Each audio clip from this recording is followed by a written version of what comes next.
Hello ಮುದ್ದು ವಿದ್ಯಾರ್ಥಿಗಳೇ, ಇವತ್ತು ಆರ್ಥಿಕ ಸಂಘಟನೆಗಳ ಪ್ರಕಾರಗಳಲ್ಲಿ ಅಥವಾ ಅರ್ಥವ್ಯವಸ್ಥೆಗಳ ಪ್ರಕಾರಗಳಲ್ಲಿ ಒಂದಾದ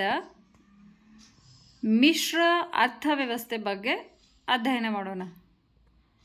ಮೊದಲಿಗೆ ಮಿಶ್ರ ಅರ್ಥವ್ಯವಸ್ಥೆ ಅಂದರೆ ಏನು ಅಂತ ತಿಳ್ಕೊಳ್ಳೋಣ. ಮಿಶ್ರ ಅರ್ಥವ್ಯವಸ್ಥೆ ಅಂದರೆ ಇಲ್ಲಿ ಸರ್ಕಾರ ಮತ್ತು ಖಾಸಗಿ ಇಬ್ಬರ ಅಸ್ತಿತ್ವನೂ ಇರುತ್ತೆ. ಸರ್ಕಾರಿ ಶಾಲಾ ಕಾಲೇಜುಗಳು, ಆಸ್ಪತ್ರೆಗಳು, ವಾಹನ ಯಾವ ರೀತಿಯಾಗಿರುತ್ತೋ ಅದೇ ರೀತಿ ಖಾಸಗಿ ಒಡೆತನದ ಶಾಲಾ ಕಾಲೇಜುಗಳು, ಆಸ್ಪತ್ರೆಗಳು, ವಾಹನಗಳು ಕೂಡ ಲಭ್ಯ ಇರುತ್ತೆ. ಉದಾಹರಣೆಗೆ ಇವಾಗ ಸರ್ಕಾರಿ ಪ್ರಾಥಮಿಕ ಶಾಲೆ ಅಂತ ಯಾವ ರೀತಿಯಾಗಿರುತ್ತೋ ಅದೇ ರೀತಿ ಖಾಸಗಿ ಒಡೆತನದ್ದು ಕೂಡ ಶಾಲೆಗಳಿರುತ್ತೆ. ಇದರ ಲಕ್ಷಣಗಳು ಅಂದರೆ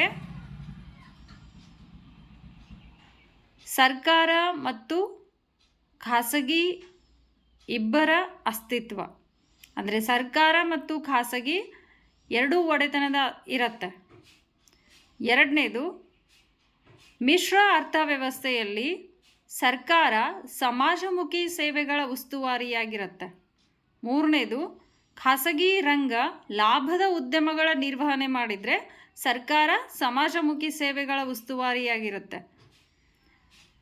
ಉದಾಹರಣೆಗೆ ಭಾರತ, ಶ್ರೀಲಂಕಾ, ಪಾಕಿಸ್ತಾನ್, ಭೂತಾನ್ ಈ ದೇಶಗಳಲ್ಲಿ ಮಿಶ್ರ ಅರ್ಥವ್ಯವಸ್ಥೆ ಇರುವುದನ್ನು ನಾವು ಕಾಣಬಹುದಾಗಿದೆ. ಧನ್ಯವಾದಗಳು.